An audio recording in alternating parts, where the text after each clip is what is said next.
What's up, everybody? This is Karak with ACG, and welcome to the 3 biggest failures of the decade video. As I roll into 2020 and get back to reviewing, I look back on this decade, and it actually struck me that we have seen some batshit insane stuff in the last 10 years. And I wanted to talk about 3 moments in gaming that I'm going to remember forever and not in the good way. And this isn't inclusive of every single event, and arguably there are probably worse ones, but these are ones that kicked me personally in the nuts, then swung back around for a rehit, and I'll try to give you a description of why for each one. This is also gaming based in particular to software, so things like Xbox One's release or PSN's hacking won't be on this list. Let's get to it. As always, if you like the video, maybe subscribe. Number 1 with a bullet, and easily the worst part of gaming in the last decade, is my old logo. Look at that thing. What the fuck was I thinking? Anyway, back to games. Number 1 for me in the bad video game moments of history has to be Mass Effect Andromeda. This is close to my heart. 2 of my favorite games and 1 good game had created this world and universe I was intensely interested in. There was something so epic and grand about Mass Effect that had you injected with the desire to save the world and the people, and the mixes of races and unique traditions and creatures was all backed up by combat that seemed to improve with each iteration. You were your own Flash Gordon, your own James T. Kirk, just deep spacing your way through an eclectic mix of alien hotties, well-armed bodies, and future tech shotties. And while the end of 3 may have been a slight misstep, we all saw Andromeda coming. It was going to be a new place, a new location, new characters, and then it got here. And sure, there were signs, but none of us can read the future. If we could, Miss Cleo would have known the Federal Trade Commission was coming after that ass. But we didn't, so we waited, and Andromeda got here. You know, the Mass Effect games have always incorporated a cinematic flair to them, many times elevated by excellent graphics for their time frame, and an aesthetic that was like Star Trek, Flash Gordon, and everything I wanted in an RPG all mixed into one, that always made them feel a bit alien while ultimately always celebrating that ideal of humanity spreading to the stars like a sentient version of the clap. It had great party members, a relentlessly engaging story, and well, the ending might not have been for me, but Andromeda had none of that. What it did have was boring characters, a nonsensical and pointless story, and an open-world system that seemed woefully inadequate from a technical and narrative standpoint.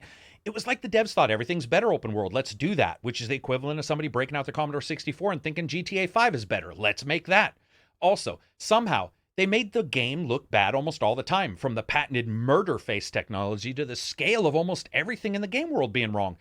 You ever had that old pair of socks where they keep slipping off your feet? That was Andromeda and the way it looked all the time. The goddamn scale on the characters to the game world wasn't even right. It was the universe's first open and shut OSHA case. And worse yet, the entire title reeked of something that I think was the most surprising problem of it all. It felt ignored. It felt abandoned by the devs. It felt almost childishly put together. Gotta go fast kind of game design in a nutshell. The lack of cohesion across almost every part of the game was stunning. If you played it more than 6 months ago, can you even remember one of the party members' names? Well, Garrus and Rex and Ashley and that boring blue-skinned character will never go away. The only thing from Andromeda that won't is the realization that their party members make Caden seem like early years Charlie Sheen in comparison. Now, I'm going to step out here and say just for a second, I freely admit the multiplayer wasn't bad at all, but that's a little like saying cannibals really care about recycling. It's missing the major point of the entire argument. If you've ever done it, there are few things less enjoyable than living through a series, whether it be TV or games, and it falls apart. But in its defense, Mass Effect Andromeda did almost everything wrong.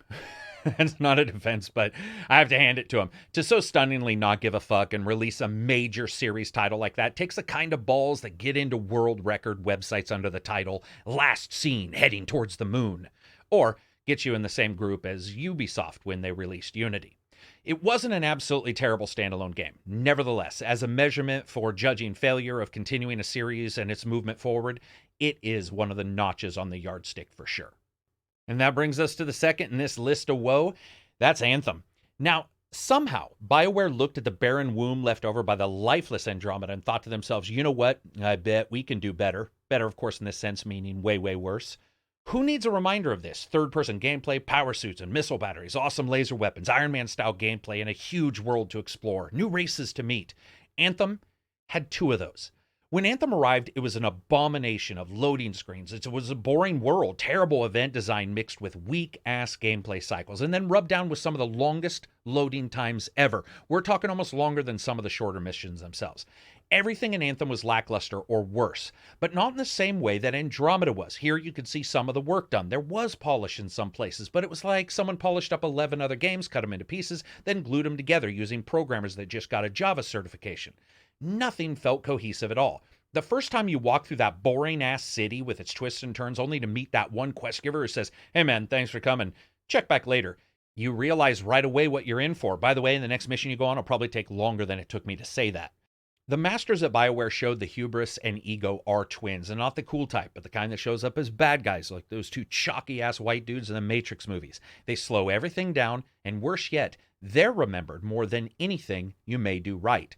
And it was really strange. It's not too long after Andromeda, so Anthem really was a refreshing second idea that I think had potential for excellence, and then so guttered and neutered by a failed state of development design. Later on, the only way we knew the game was still being supported is by one of the main people involved stating, "We aren't dead," during a video game presentation. That was followed later by a tweet stating, "The studio support and commitment to Anthem has not changed." Frankly, maybe it should have. And that brings us to number 3. And in this one, we're going to go to the Wayback Machine, almost back the full decade, Duke Nukem Forever. There might be more unique disasters, but it takes a ballsy son of a bitch to release a game that's been in development hell for 10 years without even looking at other games and mechanics to make it competitive. And sure, you can crouch it in retro gameplay, but retro gameplay of these games in particular actually has its development and design focus lodged directly in excellent short burst execution across long-term cyclic gameplay that progresses by requiring improvement from the player as well as continued variation to stop the feeling of mind-numbing repetition. Nuke had none of that. Well, it had the mind-numbing repetition, actually. It's like they didn't even check a fucking calendar and realize that gameplay tropes from the time it was started wouldn't work anymore without something needing to be added to cement everything together. Instead, what we got wasn't only something that tried to harken back a bit to the retro days, but it was solidly stuck there. And it was also a terrible shooter. It was buggy. It was boring. And lodged pretty much firmly in the past in all ways. You know, I'd really like to have been a fly on the wall of that design decision because effectively this is like the directors for Last Jedi and Superman 4 teaming up to direct a fucking Harry Potter movie. You'd think somebody would have stood up and said, "Guys, this ain't a great idea." Make no mistake, this ruined most chances of getting a sequel. Duke Nukem's failure wasn't just that it was bad, it was that it was lazy again, that it was uncaring, that it, like a couple of the other titles I've discussed, ignored the history it had going for it and solidly said, "I don't give a fuck." So basically it mistook the gamers for the enemies in the game and flipped us the bird. But when you think about it, there are a lot of bad things that have happened in gaming, but a lot of great things. However, this isn't called 3 bad things and a couple great things video. It's just the bad stuff for now. So let's discuss a couple dishonorable mentions.